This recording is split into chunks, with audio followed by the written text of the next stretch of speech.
Hey Max, Hey, what's up? do you like Star Wars? I do like Star Wars. I really like Star Wars. Why? Why do you love Star man. Wars? Like we bring these man. toys out every single week. You and me wear Star Wars shirts. We talk about Star Wars constantly. We haven't we don't have a shot of our desk. It's covered in Star Wars toys. Our friends are working on Star Wars shows. Shout out to Scott Bromley. Working on Star Wars games. Shout out to Mitch Dyer. And Talia Tricky. Yeah, good people all over the world love Star Wars. It brings us all together, even though it has the word war in the title. Yeah. But what got you started falling in love with Star Wars? You know, honestly, it was just being a kid, and it was the toys. Mm-hmm. I remember, so I didn't have a VCR growing up for the longest time, so whatever I saw was just stuff that was on TV. And growing up, Star Wars wasn't really on TV a whole lot until it started getting that weird kind of nostalgia loop. It came out on VHS again in 95, Yeah. which I was 8 years old. So there's this weird kind of suddenly people were talking about it again. I'd pick up Wizard magazine about comics, and I'd be like, I want to learn about the X-Men. I'd be like, who's Boba Fett? And then I moved towns, and my uncle was in the hospital, and we'd be visiting my uncle, and I'd just be sitting in the waiting room and staring at this TV that had USA on it, and they'd be showing Star Wars, and they'd show bits and pieces of it, and I was like, this is pretty cool. This is a pretty cool thing. It's got spaceships, it's got swords, it's got aliens, but I was always kind of sitting down for 10 minutes and seeing a chunk of this thing and not really fully grasping what was happening. Yep. So I watched Star Wars completely out of order. I think it was at Christmas of '95. I got this Micro Machines playset for Christmas. And it was one of these ones that opens up. And inside, there's this crazy bar, and it's full of aliens. And I'm like, man, this is really cool. I didn't realize I hadn't actually seen the cantina scene yet. Yeah. This is great. Han shoots Greedo, and he flies out of the chair, and the cops are like, what are you doing in here? You had a dive bar playset as a child. I did. That's so irresponsible and weird. But yeah, so then I was I went to a friend's house who had the trilogy and a VCR, and I was like, hey, what's up with that part where they go to a bar? And he's like, oh, that's in the last one, I think. And so we put on Return of the Jedi, and technically Jabba's palace has a bar in it, but it's also a totally different scene. So eventually I got the movies on VHS. I saw them in theaters when they were re-released as special editions, and I was at that point full-blown Star Wars hype. Yep. But it was weird because it kind of most people, they're their mom or dad takes them to see it, and they're like, hey, that's a Wookiee, Yep. and they watch the whole saga. And there's a certain kind of understanding going in, but I kind of pieced it together, and then I wound up reading the books and being a hardcore toy collector, and here we are. That's so awesome. What happened to you?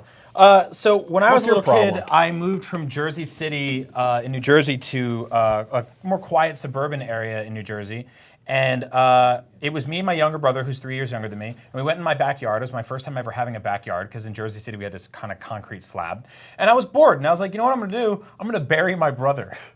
So I dug a hole, and I started covering my baby brother in dirt, and I heard this voice from the neighbor over, and he was like, hey, what are you doing? And I look up, and there was this kid in a tree.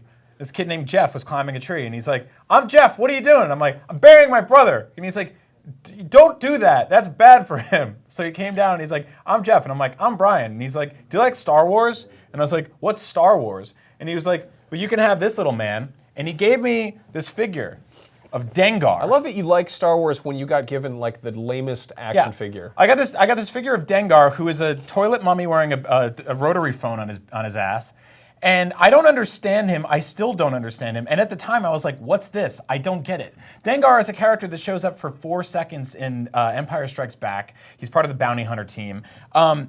I didn't know anything about this guy, and then he said, you should see the movie Star Wars. So we had a store in town called Video USA. It used to be 2 videos for 2 days for $2. So I went in there and I got The Empire Strikes Back and Return of the Jedi, because I had no idea that these were even connected or telling a story. And I watched them, and I'm like, this is great. And we took them back the next day, and then I got Return of the Jedi and A New Hope. And then I took them back, and then I got Empire Strikes Back and Return of the Jedi. And I kept alternating until I'd seen them over and over and over again hundreds of times. And then Jeff was a few years older than me. He started growing up. He started growing out of Star Wars. He started giving me his toys. He gave me the Jabba the Hutt playset that when you pulled back, it had the corpses underneath, and it smelled really weird, and it was dusty and musky and old. I was born in 1981, so I missed. I was a baby when Star Wars came out, but when Return of the Jedi came out, I was starting to figure it out. Star Wars lore carried for a long time. All the way through the weird dark ages, I became a subscriber to Star Wars Magazine, which came every other month. And I would just get these huge pictures of Star Wars characters. They were selling busts and toys. Then same thing happened. re-released to the special editions. They came back out on VHS. I got to hold them forever and keep them. I saw them in theaters. When they added the extra scenes to the end of the Return of the Jedi, where they showed Coruscant and everybody clapping and cheering, I started crying in the movie theater, and it was the first time I ever cried in a movie because I was just like, this is just so powerful, and I got to see it with my parents. And that just sort of started it all up over again. So it was really cool.